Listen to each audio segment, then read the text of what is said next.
ఈరోజు మామిడల్లంతో నేను నిలువ పచ్చడి పెడుతున్నాను. ఫస్ట్ టైం కదా. ఒక 1/2 కేజీ మామిడల్లం శుభ్రంగా కడుక్కొని తొక్కంతా గీరేసి చిన్న చిన్న ముక్కలు కట్ చేసి పెట్టుకున్నాను. ఓకే, వెయిట్ చూపిస్తాను. ఇది 1/2 కేజీ ఉంది ప్లేటు. అంటే 219 గ్రాములు ఉంటాయి. ఇది మొత్తం అంటే 1/2 కేజీ. ఓకేనా, 1/2 కేజీ మామిడల్లం.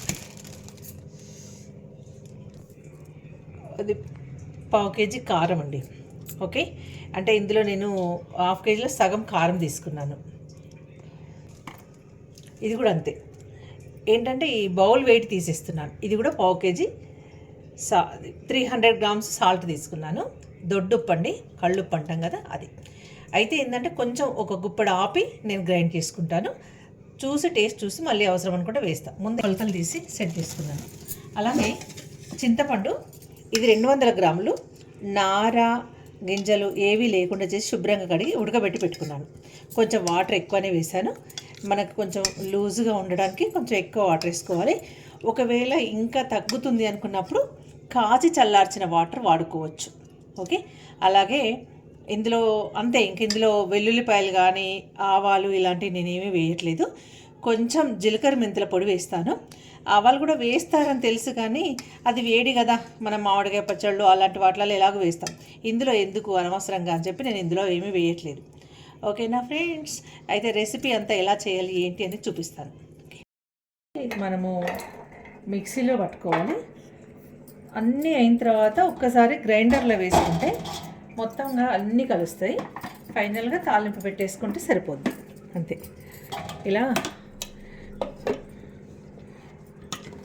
గ్రైండర్లో డైరెక్ట్ వేస్తే కాదు, అందుకని మిక్సీలో వేస్తున్నాను.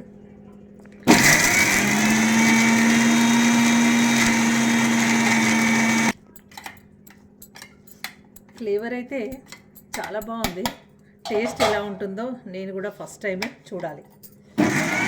కొంచెము సాల్ట్ వేసుకుంటూ పడతాం, కొంచెం నలగడానికి అవకాశం ఉంటుంది.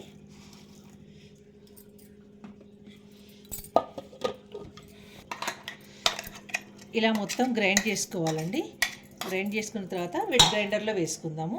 ఎందుకంటే అన్నీ ఒకేసారి మెదగాలనంటే మనకు మిక్సీ జార్లో కుదరదు కదా. అలా కొన్ని వేసి చేస్తున్నా. ఆ తర్వాత మళ్ళీ మొత్తం వెట్ గ్రైండర్లో వేసి చూపిస్తాను. మనము మిక్సీలో పట్టుకోవాలి. అన్నీ అయిన తర్వాత ఒక్కసారి గ్రైండర్లో వేసుకుంటే మొత్తంగా అన్నీ కలుస్తాయి. ఫైనల్గా తాలింపు పెట్టేసుకుంటే సరిపోద్ది. అంతే. ఇలా గ్రైండర్లో డైరెక్ట్ వేస్తే కాదు, అందుకని మిక్సీలో వేస్తున్నాను.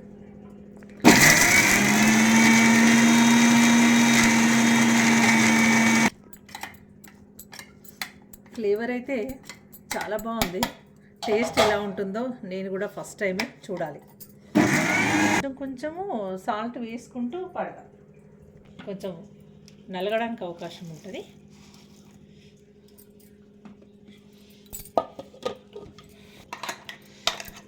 ఇలా మొత్తం గ్రైండ్ చేసుకోవాలండి. గ్రైండ్ చేసుకున్న తర్వాత వెట్ గ్రైండర్లో వేసుకుందాము. ఎందుకంటే అన్నీ ఒకేసారి మెదగాలనంటే మనకు మిక్సీ జార్లో కుదరదు కదా. అలా కొన్ని వేసి చేస్తున్నా. ఆ తర్వాత మళ్ళీ మొత్తం వెట్ గ్రైండర్లో వేసి చూపిస్తాను.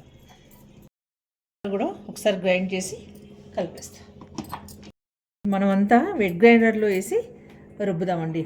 ఎందుకంటే మళ్ళీ మనకి ఎక్కువ తక్కువలు కారాలు అవి చూసుకోవచ్చు చక్కగా, అందుకని వెట్ గ్రైండర్లో వేస్తాను. ఓకే,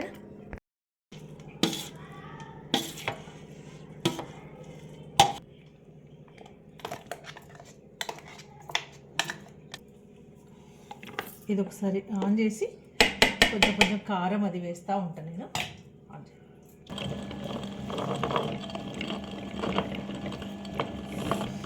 సాల్ట్ అయితే కొంచెం ఆపుతాను, ఎందుకంటే టేస్ట్ చూసిన తర్వాత వేసుకోవచ్చు.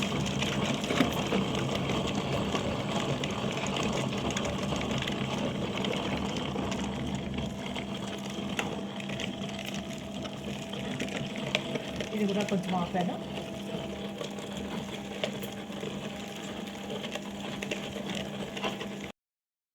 మెంతుల పొడి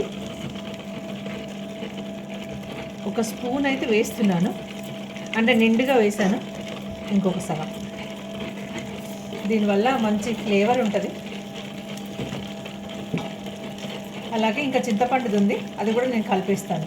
అంటే కొంచెం ఒకసారి చూసిన తర్వాత కలుపుదామనే ఉద్దేశంలో చూస్తున్నాను. చూడండి, మిగతా చింతపండు పట్టేశాను.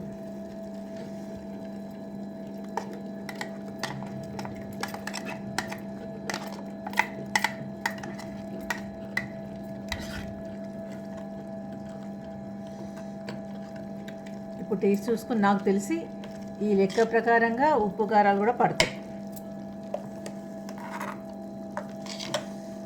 కారం అయితే మరీ నా దగ్గర ఎర్ర కారం అయితే కాదు, మరీ ఎర్రగా లేదు.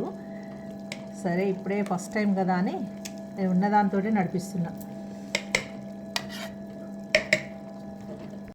టేస్ట్ చేద్దాము.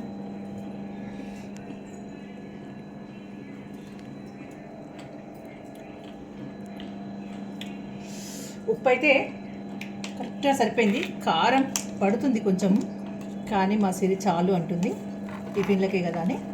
బాగుందండి. ఫైనల్గా అల్లం ఫ్లేవర్ తెలుస్తుంది, చక్కగా మామిడి ఫ్లేవరు చాలా బాగుంది. దీనికి తాలింపు చేయాలి. ఫైనల్గా తాలింపు చేసినప్పుడు మళ్ళీ చూపిస్తాను.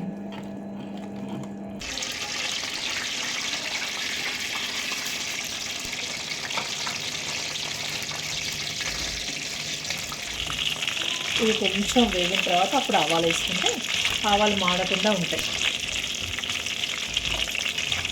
ఆవాలు కొంచెం అయిన తర్వాత జీలకర్ర వేసుకోవాలి. ఇప్పుడు చూడండి కొంచెం రెడ్ కలర్కి వస్తుంది.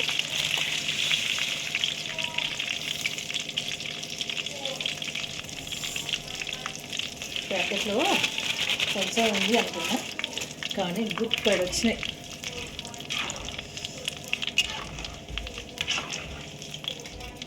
అలాగే నాకేంటో అన్ని ఇలా అందాజ చేయడం అలవాటు.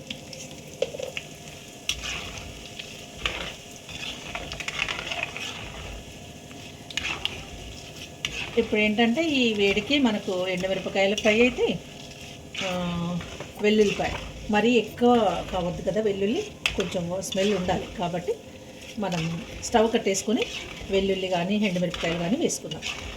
చూసారా, అయిపోయింది. ఇంకా దీనికి కరివేపాకు వేసేస్తున్నా, స్టవ్ కట్టేసి వేస్తా.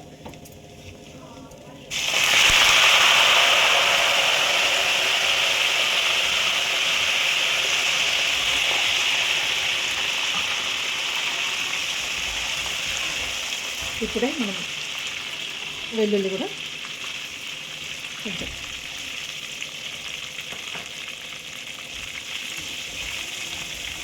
మరీ ఎక్కువ అయితే మాడిపోతుంది, అందుకని ఇలా స్టవ్ కట్టేసిన తర్వాత అందులో ఇత్తడి ముక్కుడు కాబట్టి కొంచెం వేడి ఎక్కువ ఉంటుంది, అందుకని స్టవ్ కట్టేసి చేసుకోవాలి. ఇంకోటి మనకి ఇప్పుడు ఈ పోపు కోసం వాడినటువంటి నూనె పల్లి నూనె కానీ నువ్వుల నూనె కానీ వాడుకోవాలి. అంటే వేరుశనగ నూనె లేదంటే పప్పు నూనె అంటే నువ్వుల నూనె, పల్లి నూనె అంటే వేరుశనగ నూనె. తెలుసు కదా మీ అందరికీ, నేను ఎక్కువ అదే వాడుతాను. బాగుంటుంది. పచ్చళ్ళకి రిఫైండ్ ఆయిల్ వాడొద్దు, అస్సలు బాగుండదండి. నిలవ పచ్చళ్ళు అసలే బాగుంటాయి. అందుకని ఇంక ఇది చల్లారేలోపు మనము ఆ పచ్చడిని ఎత్తుకుందాం ఒక గిన్నెలోకి, అప్పుడు చక్కగా ఇందులో కలిపేసుకోవచ్చు. మీరు కూడా ఇలా ట్రై చేయండి. చేస్తే అంటే మనం ఒక కుండీలో మన కొంచెం ఎండ తగిలే చోట ఒక 2 అల్లం ముక్కలు పెట్టేస్తే, మామిడల్లం ముక్కలు పెట్టేస్తే మనకు సరిపోతుంది. మన చేతులతో మనం పండించుకొని తింటే ఆ రుచి వేరు. సరే, మనకు వీలు కాదు అన్నప్పుడు మనకు మార్కెట్లో దొరుకుతుంది, తెచ్చుకొని ఇలా పెట్టుకోవడానికి, ఇలా తినడానికి ట్రై చేయండి. ఎందుకంటే మామిడల్లం అనేది చాలా మెడిసిన్ వాల్యూస్ ఉన్నాయంట, కాబట్టి తినడానికి ట్రై చేయండి. ఇంకా ఏమైనా ఇందులో ఇంకా యాడ్ చేయాలి అని అంటే చెప్పండి, నాకు కామెంట్లో చెప్పండి. అలాగే నా ఛానల్ సబ్స్క్రైబ్ చేయని వాళ్ళు ఉంటే సబ్స్క్రైబ్ చేసుకోండి, లైక్ చేయండి, కామెంట్ పెట్టండి, షేర్ చేయండి. ఓకేనా ఫ్రెండ్స్, బాయ్.